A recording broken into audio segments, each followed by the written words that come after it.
that ship has sailed. 3 teams not working. Caleb Williams has I think to some degree has turned the corner. He's not there yet. He still misses on accuracy. But young quarterbacks are tough to judge. Sometimes they shock you how good they are right out of the gate, Jaden Daniels, and then some shock you how good they get quickly in, year 2, Drake May. Some are a work in progress, Caleb Williams, Michael Penix, and some say Bo Nix. I don't think Bo Nix is a work in progress. I think he's a franchise quarterback that I wish would run more. He did last year. He stopped doing it this year. He's highly effective, and I think he should run more. But I saw a story today about Bo Nix. How to make Bo Nix better, read the headline. Well, he's 23 NFL starts in. His completion percentage is 66%. Good enough to get you to a Super Bowl. 43 total touchdowns, 17 turnovers. Pretty good beginning of year 2. Passer ratings, low 90s, 92. I'd rather have it at 97, 98. But he's 14-9 in a division with Spags, Jesse Minter, and now Pete Carroll. Max Crosby, Chris Jones, Khalil Mack. Great edge rushers, great top of the league defensive guys. Jesse Minter and Spags. He's 14-9. And my takeaway is Michael Penix and Caleb Williams are a work in progress. Drake and Jaden and Bo Nix, they work. So I will tell you what I've noticed with Bo Nix, because I think Denver's the 3rd best team in the league. He's got to get better throwing the ball down the field. If you look at all the data from the line of scrimmage to 13 yards, 15 yards actually, or fewer, right? Slot, 15 yards in. Passer ratings, 95. Completes 72% of his throws, 27 touchdowns, 7 picks. Downfield, 16, 18, 23 chunk plays, he has struggled. I don't think he's ever going to be a great deep ball thrower. But when Brady had Randy Moss, that was the time he didn't win a Super Bowl. And Patrick Mahomes with a huge arm is actually better and winning more Super Bowls since Tyreek Hill was traded. Jalen Hurts just won a Super Bowl, and he struggles getting it to his deep guy, A.J. Brown. So Bo Nix doesn't take sacks, sees the field. He's very accurate. He needs to be better down the field. Cortland Sutton, Mims Franklin, those guys can get down the field and beat coverage and separate. But I think it's established. I think Drake May, Jaden Daniels, and Bo, these are franchise quarterbacks. Caleb and Penix, I think both are going to work. One's a great athlete. One's got a beautiful throwing release. I think those eventually work. The other thing you could argue beyond running, he stopped running this year. And I've argued for years, when you're a young quarterback for the first 2.5 years, run to move the chains as you're figuring out defenses. Right? Patrick Mahomes admitted, year 3, lights went on. Play slowed down. Russell Wilson said that years ago. Brady has said that. Get into year 3, everything slows down. It's the beginning of year 2. Bo Nix ran a lot last year. This year, he's trying to master the pocket. Don't. It'll come. Run more. And speed it up. Speed the tempo up. Bo Nix talked about that. I just like it because it gets the defense off balance. They, don't have many calls that they can get to when you go quick. And we just play well from, quick game and getting to the ball, seeing what they're in, just finding answers and going. I think it's just tough on defenses. It always has been. I think that's the biggest reason is because it limits what a defense can do. Yeah, I mean, but then all the things that Colin is saying would be targeted more towards that Sean Payton to having Bo do these things, which I'm going to talk about more, but I just want to address the whole thing about deep ball passing. Deep ball passing last year, okay? Because first off, we'll look at, stats like this. And deep ball passing is something that I unpack a lot on this channel. I'm always dividing up the sections of these passes. The behind the line of scrimmage, screen passes, intermediate throws, deep ball, 20 or more yards, etc., etc. So we're in my wheelhouse right now, Colin. Russell Wilson, top completion percentage. Him and Sam Darnold. So we got Russell Wilson, Geno Smith, top deep ball passers. Bryce Young, top deep ball passer. Trevor Lawrence last season, top deep ball passer. Mason Rudolph obviously didn't play a full season. How many games did he end up playing? 8. Top deep ball passer. How how well did it work out for them around the NFL? How successful were they? Not the most. Not the most. But what matters is more so are actually more these intermediate throws. These 10 to 19, yard type throws. And being more consistent with those. Deep ball passing ends up being so boom or bust, man. It's like you either make it or you don't. And it either connects and everyone is so happy, so excited, or it's you missed them, right? Oh my God, you overthrew him, or you were a little short. And don't get me wrong, there are many times throughout the course of a game or throughout the course of a week, throughout a course of all, the games that are all being played, there's moments when if you connect on that deep ball, it radically changes the game, right? It just, wow, that was a huge play. You rip off a 50-yard completion, whether it's a touchdown or not, it's just like, you feel it. You feel the energy. You feel it sinking. If you're up by 7 and then you now complete a pass like that, you feel like this game is starting to get out of reach now for the defense of the other team, right? They're struggling to stop you. If you're down by 7, you're down by 10 and you hit that deep ball, boom, you're within one score now in literally a single play, right? So those matter, and those matter, those come up big in playoff games, etc., etc. But your bread and butter is going to be so much of these more intermediate throws. And this is where Bo Nix has been struggling more so. This is from last year, 51%. And if we look at the quarterbacks last year who were struggling more, but at the bottom, we can see that their teams were struggling as well. Bryce Young, Caleb Williams, Aaron Rodgers. And Bo Nix was 51.5%. Incompletion percentage. Now he's 48.5%. And the quarterbacks who are now struggling at this, Cam Ward, rookie, Bryce Young, Kyler Murray, Geno Smith, right? That's a problem. Now, even a Baker Mayfield is struggling at this point. And this has always been Colin's whole argument, is that these smaller receivers struggle with that, or the smaller quarterbacks struggle with these types of throws, and it's not even inherently wrong. And I'd say that using things like completion percentage right now and some of these other stats are a lot harder this early on in the season, because it's still such a limited sample size that can really still be swung, where it's like if you make 2 or 3 or 4 more completions, then a completion percentage really swings dramatically. That's why even deep ball passing right now, especially because there's even less attempts there, it's like, okay, you connect once or twice more, your completion percentage now skyrockets to being top 10. You don't complete that, now you're down to the bottom 5. So I don't think it's incredibly helpful right now. You can look at trends right now, but what is the more concerning part, and at least in this moment of time, it's 1 touchdown, 3 interceptions in those types of throws. Now, again, it can be just a pocket of games where you're just like, okay, that's unfortunate, but that's why you kind of have to look for the trend more than anything else. So I'm not right now going to use such strong statistics to prove one point or the other in that regard, but we can see that the quarterbacks that are, and obviously Lamar Jackson now is injured and whatnot, but the quarterbacks who are at least having success offensively, we know are typically going to be higher up here in this regard, right? It's a little bit harder to kind of cook those books in the intermediate throws. Matthew Stafford, Lamar Jackson, Justin Herbert, Josh Allen, Jordan Love, Patrick Mahomes, Jaden Daniels, Dak Prescott, Jared Goff, Sam Darnold. There's no outliers there. There's no random like, oh, look, this backup, Jake Browning's up there right now. If Jake Browning was up there, then the Cincinnati Bengals would be playing better. Their offense would be better.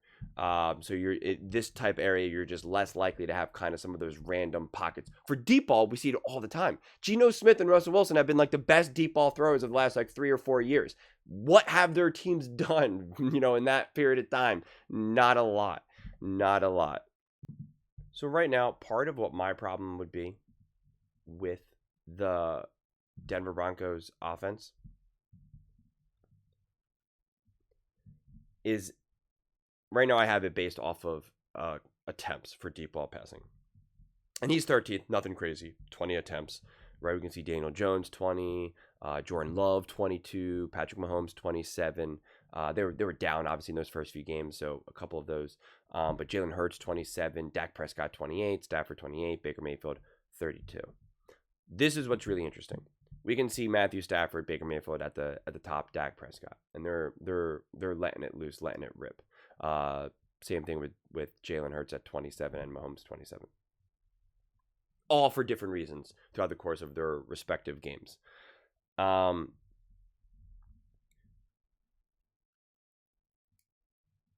Those big plays that say Baker has hit or Dak has hit, they've been crucial for their success. No doubt about it. Absolutely crucial. You have a couple deep balls that don't go planned for Baker Mayfield, they lose these games, right? Like that's the way how some of their games have unfolded, especially earlier on in the season. There was like a one deep ball throw specifically against the Atlanta Falcons where it's just like if that just goes through the fingertips, it's like it's a difference between winning and losing. And that's fine. But throughout the course of their game, you never really have a sense of they necessarily need that to be able to move the ball, move the chains, get some momentum. It's been a huge part of their game. He's got 8 touchdowns on deep ball passing, right? And like I said, if any of that even just remotely cools, then there is a legitimate problem. They will be opening themselves up to lose some of these games. I couldn't say that for Matthew Stafford. I couldn't say that for, you would normally not be able to say this for Dak Prescott if it wasn't for their defense being so terrible, but at least just offensively, they're not as heavily reliant on that. They are a little bit more because their defense is so bad. So that's different. But in terms of to make their offense functional, it's clearly not the case for Dak Prescott and the Dallas Cowboys. Same thing with like Mahomes, et cetera, et cetera. The problem that it feels with the Denver Broncos is it's like those deep balls, it would be very similar with Baker and the Bucs in isolation, where it's just like, if you just completed that, you win the game. And it becomes too fragile. It becomes too heavily reliant, where why can't you have, for something that you're only doing 9.7%, why does it feel like it's being weighted at like a quarter of your offense, of where you are really relying on like, man, like, yeah, that play's there and he's dialing it up and you want to see them hit it. But under best case scenario, so he's at 30%, you have someone like Baker, who again has 8 touchdowns, and I think actually Sam Darnold's number 1, or it might actually be Drake May, ironically. It's Drake May and Sam Darnold. If Bo Nix just completes 2 more pass attempts from the deep ball, it absolutely skyrockets. He's now considered a top deep ball passer in the NFL. And I just don't think your whole offense can hang on the shoulders of just, if you just completed that one pass. I can't say that about Patrick Mahomes. I can't say that about Dak Prescott. You can't say that about Caleb Williams. Like, they've been winning some games, and Caleb has been missing some throws, undeniably, but you can consistently see throughout the course of a game so many of the options there. It's not just, or I should say opportunities. It's not just deep ball opportunities. And this is where it is tough, because you could make the argument against the Chargers, against the Colts, that if just one completion, pretty much one deep ball pass is completed in either of those games, it's like you're saying, hey, the Broncos, they're scoring 20, top 10 in the NFL in points per game. They're, they only have one loss or whatever. Bo Nix on the deep ball. He's at 55%. That's 4th in the NFL, and a touchdown to interception ratio of 6-1. Like it drastically changes everything, and it's all because of just an extra completion or 2. That is too fragile. That is too fragile. You don't have that with some of the other quarterbacks that I'm trying to point out. Again, it's a lot harder to illustrate or maybe it's easier because it is such a short window right now, so we don't have to go through too many games. But it's just the path feels too narrow in that regard. It just feels too narrow. You don't look at Patrick Mahomes, you don't look at Josh Allen, you don't look at these offenses and think to yourself, if only they had this one extra completion a game, then they would be a top offense. Then they would be a top team. Those things are luxury. Those things are great. Those things are literal daggers and are just exhausting for teams. But for the most part, it doesn't reduce it down to be the difference between winning and losing. And it does feel that way right now for the Denver Broncos, as I think we saw in concrete games right now. And so I think, like, you know, even in best case scenario,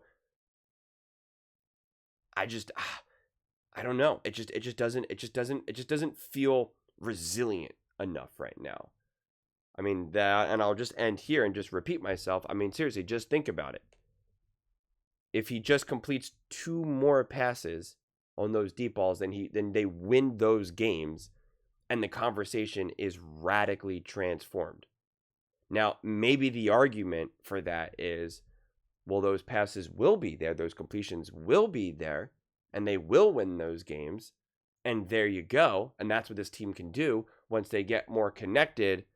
Or do you have to run an offense that protects you from, hey, we're going to take these shots. When they go through, that's great. When they don't, no problem. Because again, with my own eyes, it's like I've seen Patrick Mahomes overthrow receivers and underthrow receivers. I've seen Jalen Hurts. I've seen Dak. I've seen Stafford. Saw Stafford do it plenty of times. Justin Herbert plenty of times. I think it's important to watch games from so many other teams, or to really focus on this. I always use this analogy because it's one of my favorites, honestly. And it's something that I wish I digested so much earlier in my own playing careers for any of the various sports. You know, Steph Curry airballing threes. You know, I played basketball a lot at a competitive level, and you know, you airball a shot and you just instantly feel dumb. You instantly just feel like everyone thinks that you can't ball. You know, whether you're playing like a real competitive game or whether or not you're playing, you know, pick up, you know, whatever. You just you feel it. You feel it. You're like, coach is gonna bench me. Like, everyone knows I'm terrible. Like, you just feel it. You feel it. And then I watch Steph and Clay airball all the time.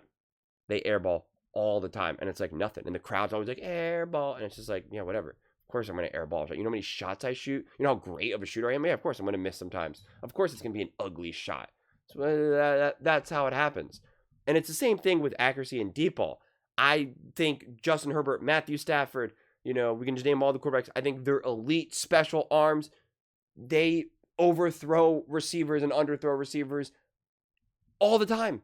It happens regularly all the time. All the time. And if their offense was predicated only on those deep balls where you either make it or you don't to come away with these wins and losses, it's a tough existence. It's a tough existence. And it's weird for a team right now that is only 13th in deep ball passing attempts to still have it feel like it comes down so heavily on that. And you can maybe point and say, well, it's because they're not hitting those intermediate throws enough, or Bo Nix is not accurate enough, or they're not running enough, you know, whatever it may be. Those are all valid arguments, and we can discuss those. But I do think it's fair to say that the offense is not quite doing what you want it to do. And yeah, I don't know. I'm not going to reduce it to just, well, Bo Nix is never going to be that accurate on deep ball. I mean, like, now we're just making stuff up. Or just saying that he just needs to run more. Like, and I do want to see him be more mobile. And I do want to see him run more. It's unlocked a lot for Caleb Williams and the Chicago Bears. But again, though, then that's a conversation for Sean Payton. That's a conversation for Sean Payton, and not necessarily Bo Nix. So, but I don't know. But those are just my thoughts. I'd absolutely love to hear yours. What do you guys all think about Bo Nix and Denver Broncos? Can't wait to see all the hate on Bo Nix in the comment section. So that's why, Denver Broncos fans, you got to rise up. You got to subscribe. You got to comment to flood out some of those hater comments that just, they're always there. So please rise up. But let me know your thoughts in the comments below. I read every single comment, so whether you agree with me or disagree with me, either way, let's get in some discussions, let's get in some fights, but ultimately, let's just have some fun. And please do consider subscribing. We are building an amazing community here, and absolutely love to see you part of it. I want to build something that we all generally feel connected to, something that we're really excited to be part of. I think we're well on our way to doing it. Please don't forget to give this video a thumbs up, as it really does help with visibility and the algorithm. Thank you so much. See you next time.